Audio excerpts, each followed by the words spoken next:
Hey everyone, it's Stacy Savage here, aka the Texas Trash Talker, coming at you from Austin. I'm a zero waste expert and recycling nerd of 20 years.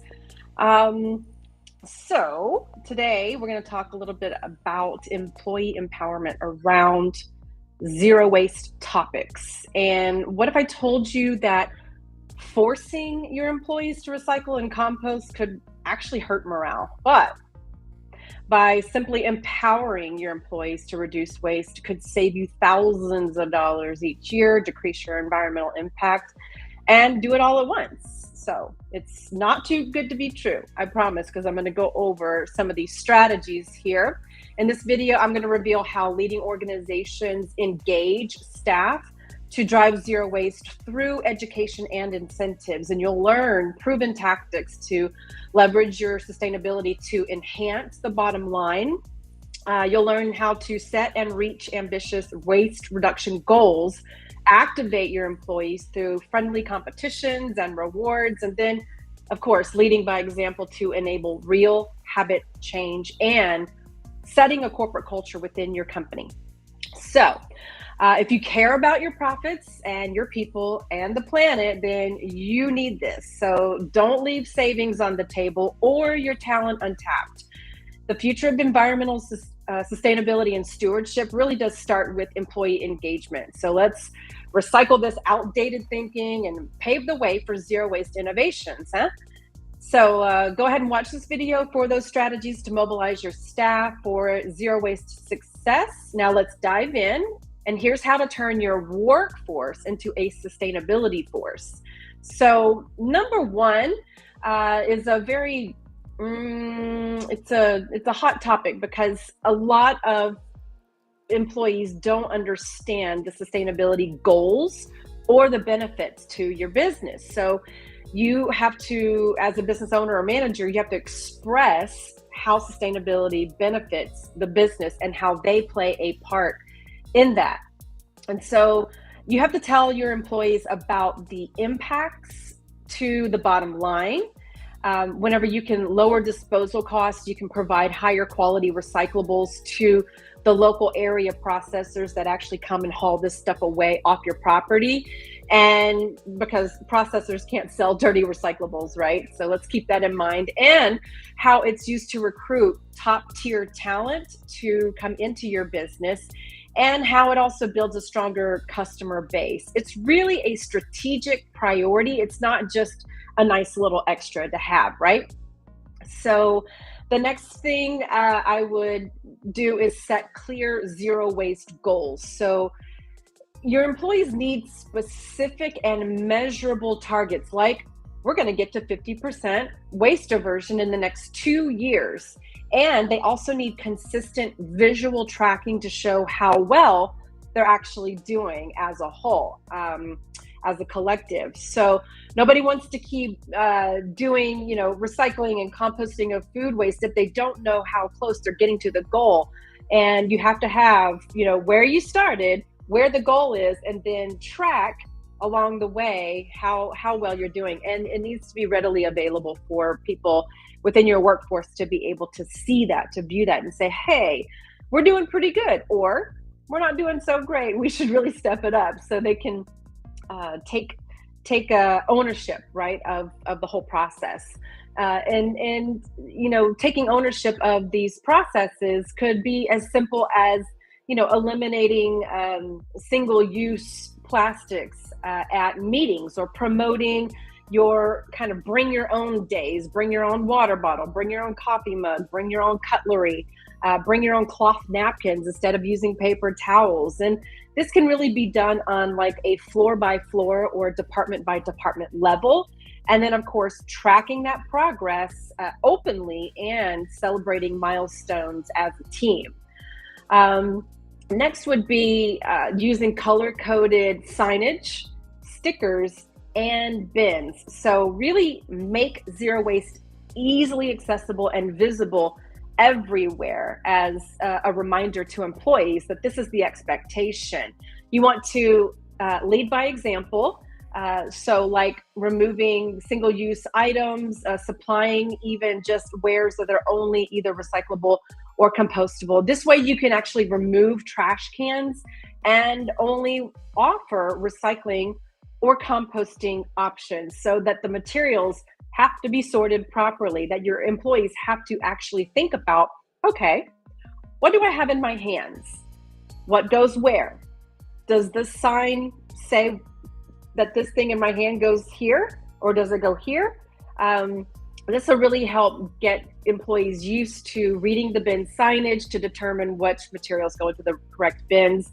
But you also need a bit of accountability here, someone to help guide. So if you've got like a little bit of oversight from a trained employee that can offer guidance when a peer might have questions about how to properly sort a particular material. So the next is a real biggie, and it's about educating employees. Look, y'all, I get it. Trash ain't fun. It ain't sexy, but it goes away somewhere. But where is away? I mean, we live on a circular planet with finite resources. So away typically means dumped in a landfill, burned in an incinerator, or trashing our oceans. So training ensures proper sorting, and smart managers are going to make it a part of the entire onboarding process. This sets the goal and expectation up front that you as a new employee, you are signing on the dotted line for the personnel policy stating, I will recycle and sort my food waste composting properly and align with the guidelines, right? The proper signage, and I will use the bin colors and know exactly where these materials that I'm trying to recycle or compost go into the correct bin, that I'm not being a part of the cross-contamination issue. So another great thing to do is bring in experts. Schedule tours of recycling facilities in your local area so that employees understand why it matters, why their decisions at the bin can affect all the way downstream from generating high quality recyclables that processors can actually sell, and minimizing cross-contamination, to creating local green jobs and helping even balance out local economies. When we're mishandling our materials, they are going in the wrong bins, it's going to affect the downstream process. So honestly, we're the crux, right? We've got these materials in our hands. They can go either in this bin, or this bin. Now, where does it go? If I choose the wrong bin, I have kind of tilted, right, the system downstream. I've made an effect. I've made an impact. If I do it correctly, it's a positive impact. If I do it incorrectly, it could result in a negative impact. So we have to think about how we are the fulcrum of the seesaw there, right? So it's important to make sure that people feel that importance in recycling and composting correctly, as well as taking ownership of, I'm going to do this the right way, every way, so that it don't impact the system downstream of me as an individual. So it's a lot to put on somebody's shoulders, but if you practice, each day, and maybe you'll make some mistakes here and there, but collectively as a whole, the more materials that we're capturing and keeping away from landfill, the more they can be funneled into the economy to create those green jobs and hopefully keep the materials local so that the local tax base can benefit, right? So another thing to think about is making trash talking fun and exciting, right? We want to host friendly competitions between departments. We want to provide rewards for ideas. We want to give recognition to innovative initiatives that can help drive behavior change, and do that from more of an emotional standpoint. It's not the business saying, you're an employee and I'm going to wag my finger in your face and tell you what to do. Whenever people come to participate and engage in environmental and sustainability programs within a business, it's because they do so from an emotional standpoint, right? They understand their importance and their impact if they are doing it correctly, right? So making sustainability inclusive to where people have an opportunity to take ownership and accountability of how they're participating and how often, it really drives individual habit change, and then that on a collective level becomes a massive kind of tipping point, if you will. It helps really the employees to feel confident in their choices at the bin system and confident enough to help their peers reflect that same standard, and to internalize it, do it, because they're making an impact. It's not just because the company is saying you have to do this because it's our policy. We want people to want to do this because it's the right thing to do, and that they feel engaged and empowered over it. One big thing around employee engagement and empowerment for sustainability programs is you have to have leadership support these initiatives. Look, if the big wigs ain't going to do it, why should I? So you don't want to unravel all the progress that you made with changing employees' behaviors because the executives are not getting on board with adhering to these program protocols, right? So executives must model expected behaviors like reusable mugs, bringing in your own cutlery, properly sorting your waste at the bin systems, avoiding excess packaging. So it really shows that zero waste is an institutional priority, not only within the internal infrastructure of your business and all your operations, anywhere from your purchasing department to your back of the house cafeteria, food waste composting. It filters throughout. It's a standard throughout your entire business operation, internally and then also externally. Maybe you're driving initiatives to where you're reducing your packaging that your consumers have to deal with whenever they purchase your products off the store shelf. So there's different ways that you can couch this in a green marketing approach as well. So another thing that we really have to think about is that managers can't be everywhere all at once. You need eyes and ears kind of on the ground, right? You have to have employees who are going to be your cheerleader, and they're going to rah this program and help get your new hires on board as well, and help get them trained up properly. So developing out a green team, or green teams, plural, because maybe you have multiple floors, maybe you have multiple departments, but these teams can really allow leadership within these teams for green initiatives, and they can gain insightful feedback from their peer employees with an honesty and a candidness that managers they're not going to get. So it's important to have real truths come through from your employees, rather than, sugar-coated truths from your employees, right? So getting your green teams in place, getting them properly trained up, and rewarding them because they're putting in extra time and volunteer hours. So relying on your green teams to identify and solve zero waste challenges within the internal infrastructure of your business and your operation, it creates massive momentum and gives them a sense of pride and ownership in that. So another thing to be cognizant of is the benefits of zero waste, period. Like, if we're not going zero waste, you're leaving cash in your trash, right? So zero waste reduces the collection costs of environmental impacts. It also allows for proper sorting of more materials to be recycled. It saves energy, saves water, and lowers emissions. So when you divert the vast majority of your recyclable and compostable materials away from the landfill trash, you're also minimizing contamination, cross-contamination, which your hauler could probably charge you for. So either way, you're saving money on both ends. So that's something really important to prioritize.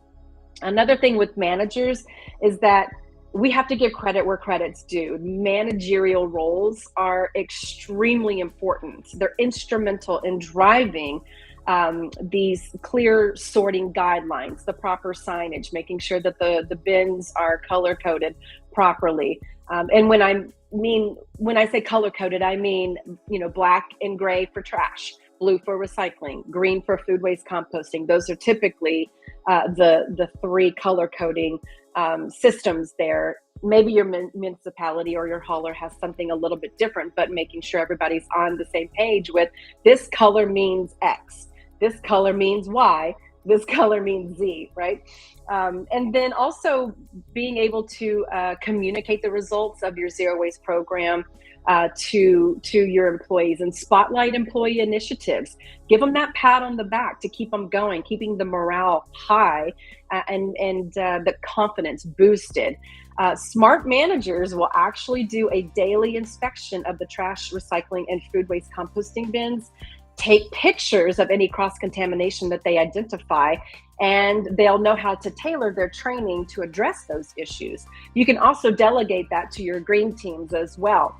Have them do a daily visual waste audit and to see if people are recycling and composting their food waste correctly, as well as keeping trash out of the recycling and composting bins. We don't want trash in there. That's contamination.